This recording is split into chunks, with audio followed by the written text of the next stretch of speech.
Welcome back to the School of Big History. We're coming close to closing out our first skeletal glimpse of the history of everything. For the first time, we're going to take a look at the modern world. The modern world is the world created in the aftermath of industrialism, along with other changes. From a world of tributary empires dominating human history, picking up in nascent form around 5,000 years ago and growing more significant ever since, we are now entering the world of the modern state where policing, public mass education, voting, and other new norms have arisen. This transition is still undergoing, and we may well end up somewhere other than the modern state as it currently stands. Much of the information for this video was gleaned from the relevant chapters in Maps of Time, which is a phenomenal introduction and exploration of big history, particularly for the period from the Paleolithic onward. I also drew from the only existing big history textbook, among other sources. Initially, human beings were hunter-gatherers, living in small groups with limited connections between groups, especially over vast geographical ranges. The transition from hunter-gatherer lifeways to agricultural lifeways sometimes took the form of the interlinking lifeway of affluent foraging, and it also sometimes led to massive increases in populations and then to cities and states and agrarian civilizations. These civilizations were agrarian in that, generally speaking, some 90% of their populace worked in agriculture, which was far and away the most productive sector of the agrarian era economy. Commerce, where merchants sold and traded goods, was generally frowned upon by the elites in agrarian civilizations. There were exceptions, of course, and there were civilizations like the Greeks that greatly relied on trade. The Chinese Song Empire, when it lost its northern half to the Jurchen, also proved to be an exception when the formerly vast tributary empire found itself based out of the more commercially friendly and dependent south. Once there, it encouraged commerce and innovation, and the simmerings of an industrial revolution in fact began. This revolution, however, never took off in the way the British one did. Factors that contributed to this were, 1, the pro-innovation attitude of the Song died down after Kublai Khan conquered the Song, and the hostile-to-commerce tendencies of large tributary empires reasserted themselves. And 2, the networks of trade connecting the world were far less significant when the Song ruled than in Western Europe in the 18th century.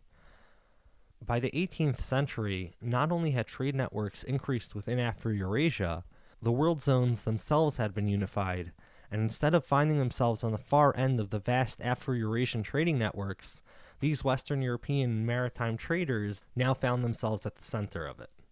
While China and India would maintain their status as the largest global producers for some time into the revolution, the variety, the diversity of goods, ideas, and innovations reaching Western Europe far exceeded the temporarily fading Chinese. While numerous kingdoms of Western Europe were increasingly dependent on and pro-commercial endeavor, our focus will hone in on Britain, as it's from there that industrialism proper took off and hasn't yet stopped. Unlike agriculture, which had the chance to be cultivated independently in numerous regions, industrialism wouldn't get that chance. By now, the world was too connected, and the ramifications of increased industrial power too quickly realized, such that the Industrial Revolution would only ever take off first in one place. The Industrial Revolution can be split into 5 semi-distinct pulses and a 6th pulse that remains underway. For the first pulse, let's now focus in on that island nation off of Western Europe.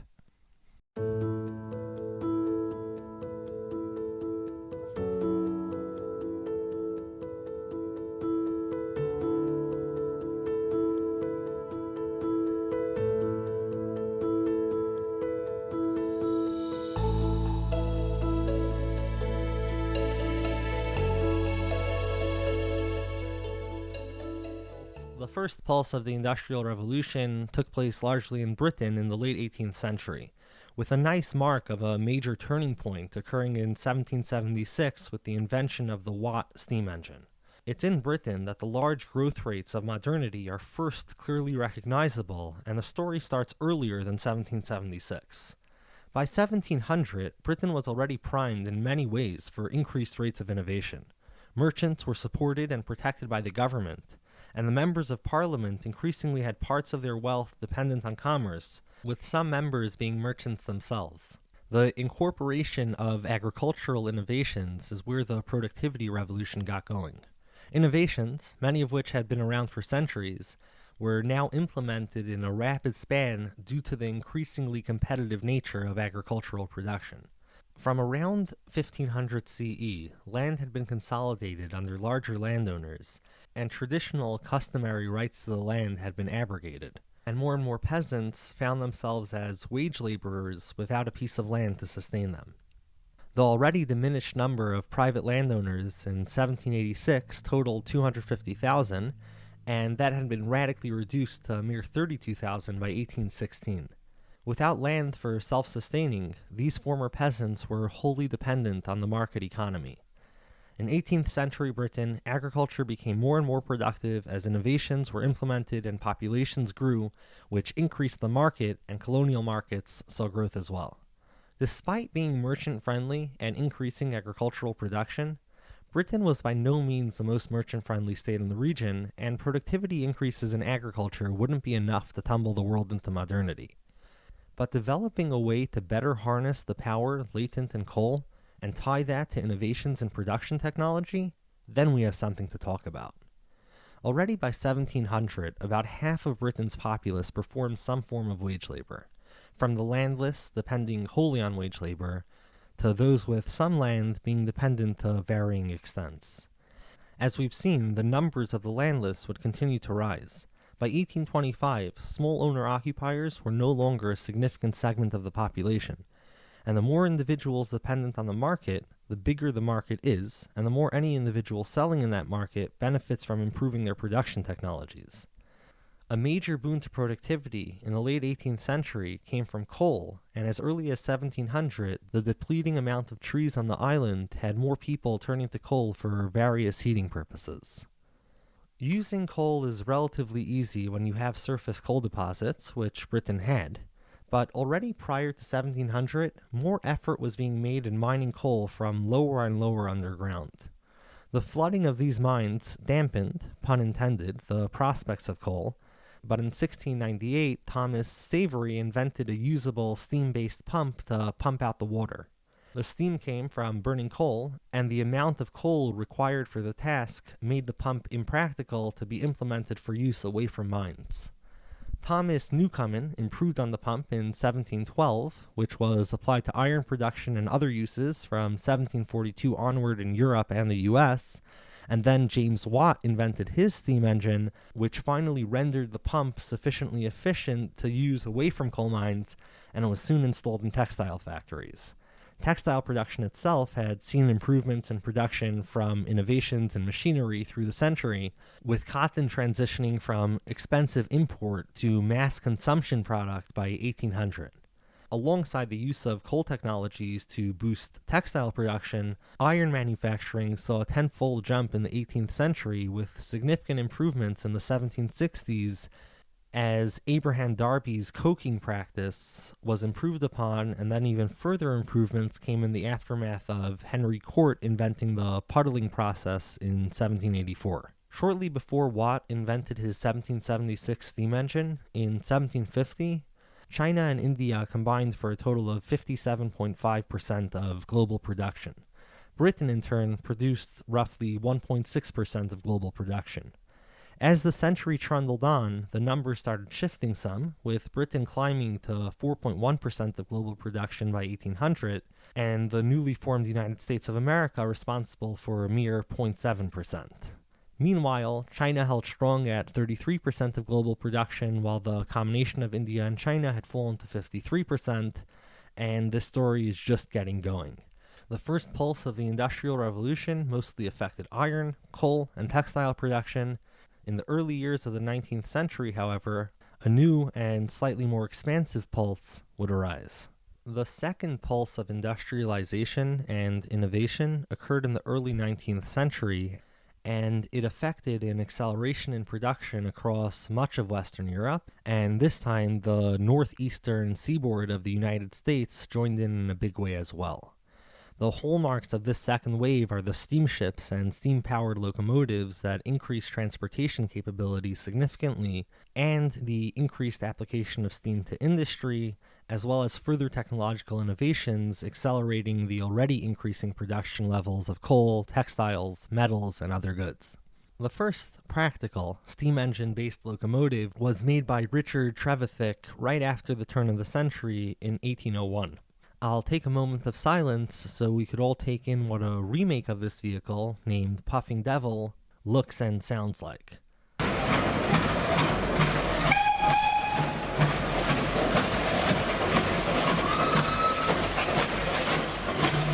Gorgeous.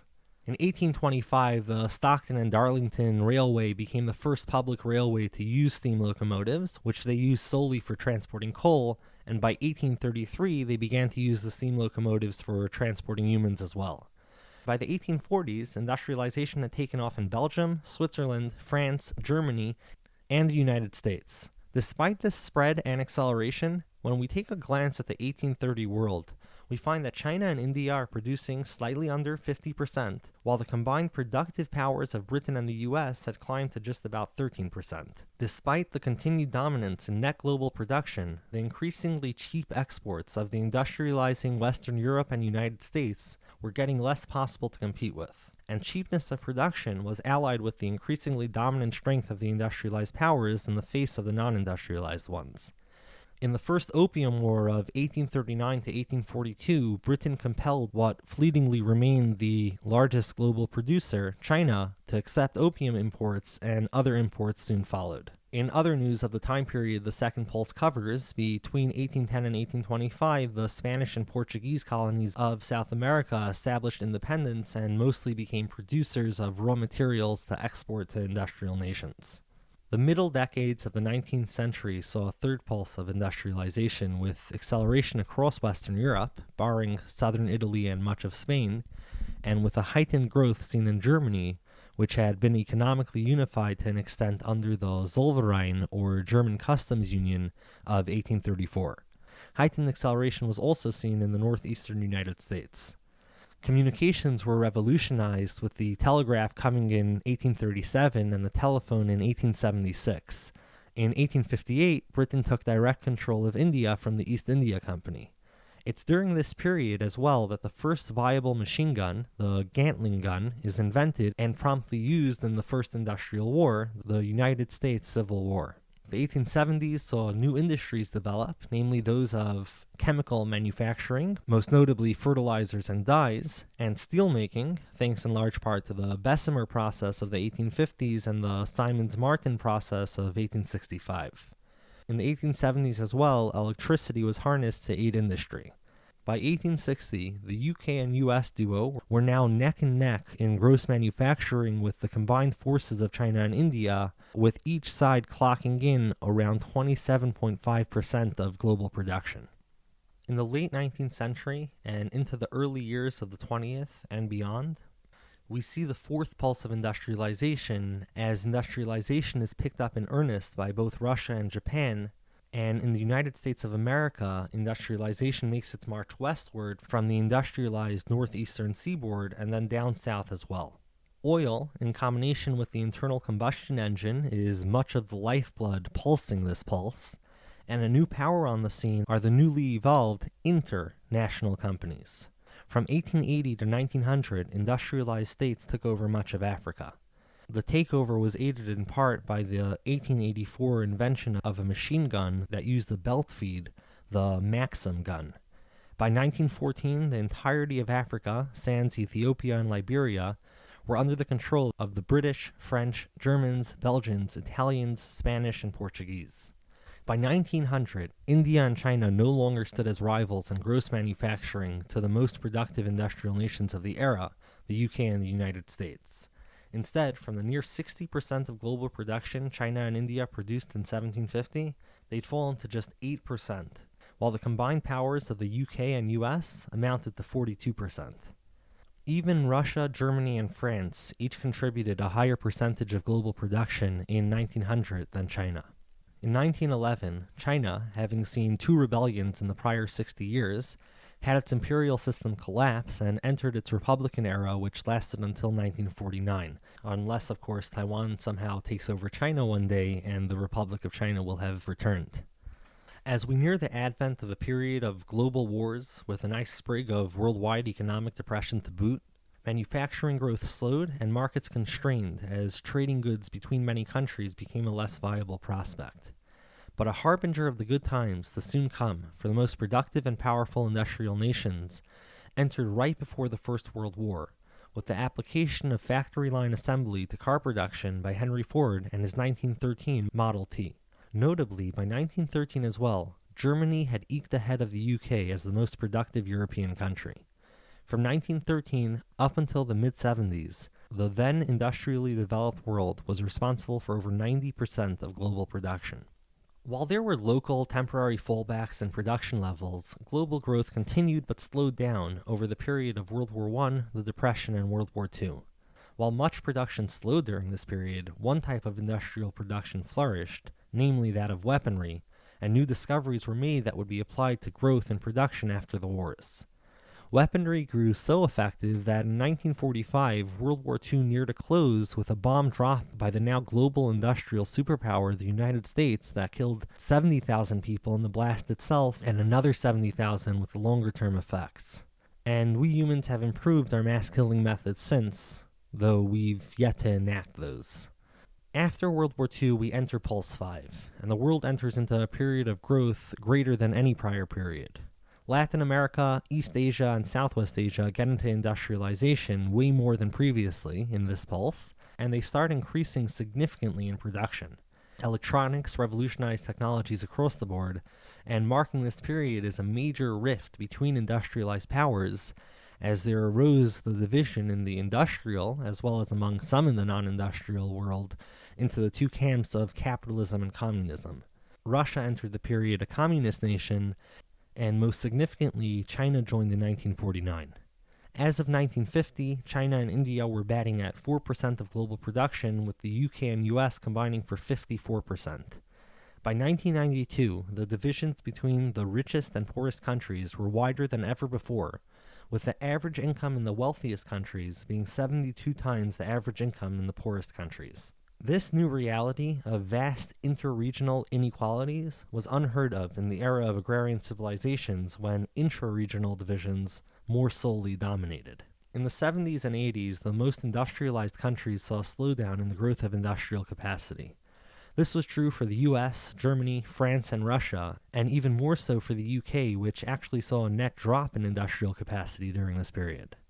But in the late 20th century and into the 21st, we have our sixth pulse of industrialization, increasing industrial capacity once more as we enter the electronically induced information age we are currently awash in. Collective learning, that uniquely human capacity for expansion and growth of cultural adaptation through our capacity to hold information generationally through the various forms we have of transmission and to build upon that information generation after generation, is now at the peak it's ever been on this planet. Oh, what's to say of the changes to come? In one extreme stat reflecting the growth in industrial capacity during one period of this sixth pulse, we see that in the 10,000 years from 8100 BP to 1900 CE, human industrial capacity grew less than it did in the years 1995 to 1998. And that post-World War II division of capitalist communists fell apart as well, though many of the former allies remain relatively closely aligned.